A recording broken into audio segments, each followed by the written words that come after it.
तो स्वागत है आपका मिस्ट्री कहानियों में। ये कहानी 3 जिगरी यार सुनील, हर्ष और मुकेश की है। ये हमारी कहानी का दूसरा अंश है, यानी दूसरा पार्ट है। इस कहानी को अच्छे से समझने के लिए आप कहानी का पहला पार्ट जरूर देखें, जिसका लिंक मैंने वीडियो की डिस्क्रिप्शन में दे दिया है। तो आइए बिना समय को व्यर्थ करे शुरू करते हैं।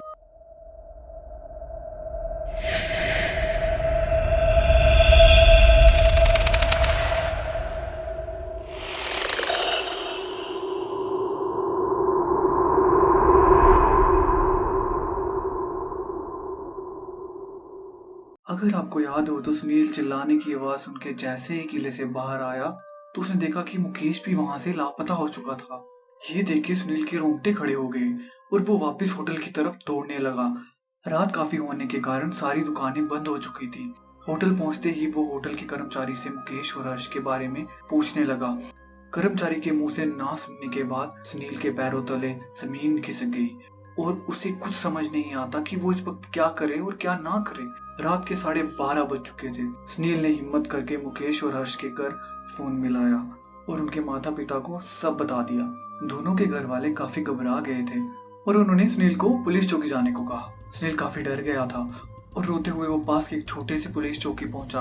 वहां वो इंस्पेक्टर करण से मिला और हड़बड़ाते हुए सुनील ने उन्हें अपनी आप बीती बताना शुरू की। उतने में ही पुलिस चौकी का टेलीफोन बजता है।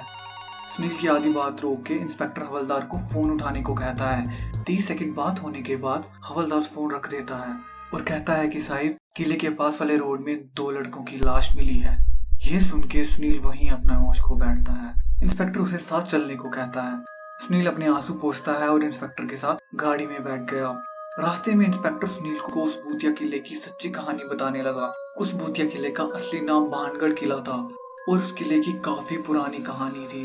किले की एक काफी सुंदर रानी थी जिसका नाम रत्नावती था। ये नाम सुन के सुनील अपने होश को बैठता है।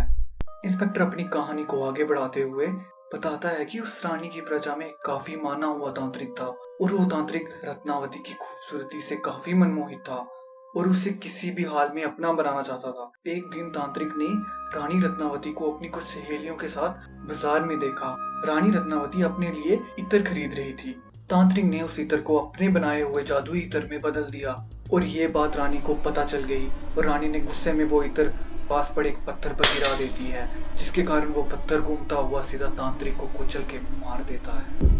पर मरने से पहले तांत्रिक उस सारी प्रजा को और आने वाली सभी पीढ़ियों को एक बुरी मौत का श्राप दे गया। उसके चलते ही रानी रत्नावती के साम्राज्य पर मुगलों का हमला होता है और वो सारी प्रजा एक बुरी मौत मारी जाती है, जिसके करके ये किला और यहाँ की सारी नगरी शापित हो गई। उतने में ही इंस्पेक्टर और सुनील गाड़ी से उतरते हैं। इंस्पेक्टर सुनील को दोनों मृतक की पहचान करने को कहता है। दोनों शव काफी खस्ता हालत में थे, जैसे कि जंगल के किसी जानवर ने उन्हें नोच नोच के मार दिया हो। उन दोनों का चेहरा पहचान में नहीं आ पा रहा था, पर उन दोनों के कपड़े देख के सुनील समझ गया कि वो दोनों उसके जिगरी यार हर्ष और मुकेश ही थे। सुनील कुछ नहीं बोल पाया और चुपचाप गाड़ी में बैठ गया। अगले ही दिन हर्ष और मुकेश के घर वाले आकर दोनों के शव वापस अपने घर क्रियाक्रम के लिए ले गए। सुनील भी अपने घर नैनीताल चला गया। 6 महीने के बाद सुनील राजस्थान से आने के बाद ना किसी से ज्यादा बात करता था, ना ज्यादा कहीं बाहर जाता था। एक रात अचानक से सुनील का फोन बजा और सुनील के फोन उठाते ही हर्ष की आवाज आती है। सुनील उसकी आवाज सुन के दंग रह गया। हर्ष रोते हुए आवाज में बोलता है, सुनील मुझे बचा ले, मुझे उस रात तेरी और मुकेश की बात सुन लेनी चाहिए थी। मैं कहीं भी जाता हूँ ये मेरा पीछा नहीं छोड़ती, हमेशा मेरे आसपास रहती है। मैं तेरे घर के नीचे वाले रोड पे हूँ। सुनील जल्दी से बिना कुछ सोचे अपने घर के नीचे वाले रोड की तरफ भागने लगा। रात से सुबह हो जाती है, पर सुनील भी कभी अपने घर वापस जिंदा नहीं लौट पाया और अगली सुबह उसका शव पास के जंगल में खस्ता हालत में पाया गया। ये खबर इंस्पेक्टर करण को शाम ढलते मिलती है और ये सुन के वो काफी हैरान होता है। इंस्पेक्टर करण को दफ्तर से छुट्टी होने का भी समय हो गया था और वो अपने वापस घर के लिए निकल जाता है। रात भी काफी हो गई थी। रास्ते में उसे सुनसान में एक गाड़ी खड़ी हुई दिखी। इंस्पेक्टर गाड़ी को रोकता है और देखता है कि एक औरत रोते हुए गाड़ी से निकली और कहने लगी, क्या मुझे आगे के स्टेशन पे छोड़ देंगे, मेरी गाड़ी खराब हो गई है। इंस्पेक्टर अपना फर्ज निभाते हुए औरत को गाड़ी में बैठने को कहता है और पूछता है कि उसे कहाँ जाना है। औरत जवाब देती है, भानगढ़।